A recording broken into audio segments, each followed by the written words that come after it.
Bon, là, je passe à un deuxième rêve qui est ultra ancien. Et quand je parle de rêve, je parle pas de rêve quelconque comme j'imagine tout le monde fait euh, au quotidien. Je parle de, tu sais, ce genre de rêve euh, à qui, à mon avis, ça a dû arriver ou ça doit arriver à beaucoup de personnes. Le genre de rêve où tu te réveilles et tu te demandes qu'est-ce qui s'est passé. Qu'est-ce qui vient de se passer? Là, c'était pas un rêve, c'était plus que réel. Et en fonction du rêve et de son contenu, en plus de ça, tu y attribues une signification particulière, forcément. Et rajouter à tout ça, le rêve, il a beau remonter à la nuit des temps, c'est le genre de rêve dont tu te souviens toute ta vie. Tu ne l'oublies jamais. Et de temps en temps, par période, dans ta life, un jour ou l'autre, il ressort. Et tu y repenses. Tu repenses à ce rêve-là. Tu le revois comme si, genre, c'était hier. Et tu te poses toujours la même question, mais qu'est-ce qu'il voulait dire ce rêve? Donc je te le raconte. J'aimerais que dans ta tête, t'essayes d'imaginer, genre, un cadre, genre rectangulaire. Ou même plus. Imagine une vision panoramique. Voilà. T'es devant un horizon. Cet horizon, c'est quoi? Je suis sur un banc de sable, sur une plage, avec la mer devant moi. À ce moment-là, apparaît une main féminine dans le bas de l'écran à droite. Et t'entends une voix te parler. En l'occurrence, à ce moment-là, c'était la voix d'une personne que je connais. Ou que j'ai connue. Que j'ai très bien connue même. Personne beaucoup plus âgée que moi, bien sûr. Et j'entends cette voix de cette personne. Je vois sa main pointant un index, pointant l'horizon de l'index, et me disant: je te donne 3 options et tu choisis celle que tu veux. Première option, elle me dit: je vais t'apprendre à faire en sorte que lorsque tu ne veuilles pas que quelqu'un vienne chez toi, je vais t'apprendre un truc qui fait que cette personne un truc à faire chez toi qui fera que cette personne ne passera jamais la porte de chez toi. Genre, à ce moment-là, moi je réponds pas, mais ça s'enchaîne en fait.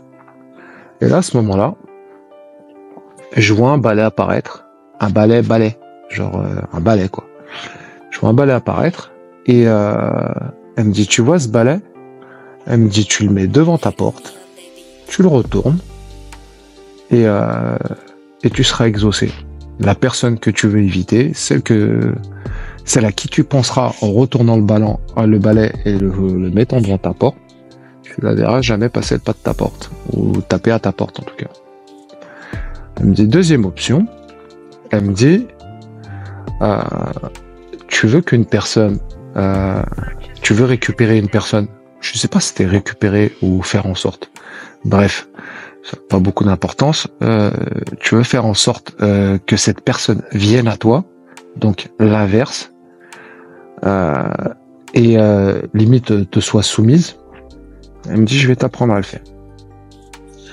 Je vois 2 poupées apparaître, des poupées dégueulasses. Bref, je vois 2 poupées apparaître, genre de poupées faites manuellement, genre c'est... Bref. Elle enfonce un clou dans le cœur ou le ventre d'une des 2 poupées.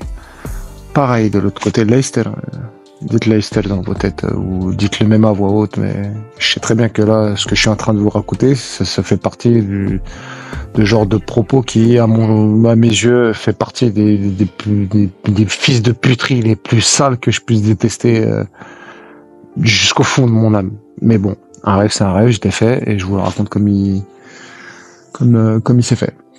Et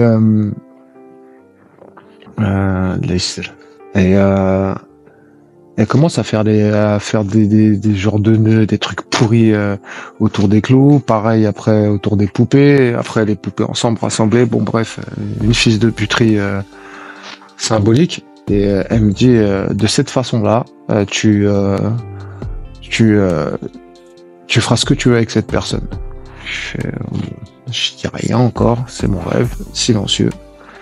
Et elle me dit, voilà, maintenant, regarde à l'horizon. Et je regarde à l'horizon, ce que je vois, c'est 9 chevaux, tout noirs, mais noirs, genre noir carbone, quoi, mais brillant, ultra bright. Bref. Je les vois arriver, ces chevaux, ils viennent vers moi et s'arrêtent, toujours sur l'eau. Et moi, je suis au bord de cette plage-là. Elle me dit, regarde.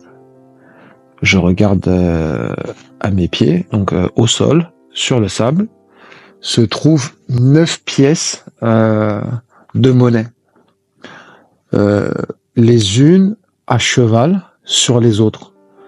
Un peu comme ces trucs de manipulateurs de cartes là où ils étalent des cartes à cheval les unes sur les autres et ensuite ils en retournent une et à partir de la première qu'ils ont retournée, elles se retournent toutes sur la face opposée. Ben là c'était exactement la même chose et la voix me dit si tu arrives à soulever grâce à la première pièce et retourner toutes les pièces en même temps et faire en sorte que elles se retournent toutes sur la face opposée et qu'elles se retrouvent à cheval, encore une fois, les unes sur les autres, tu verras des chevaux se cabrer pour toi. Donc, sincèrement, moi, à ce moment-là, je fais pas un pli entre la première option, la seconde et la troisième. Celle qui m'a attiré le plus, c'est tout de suite, je vais essayer ce truc de pièce.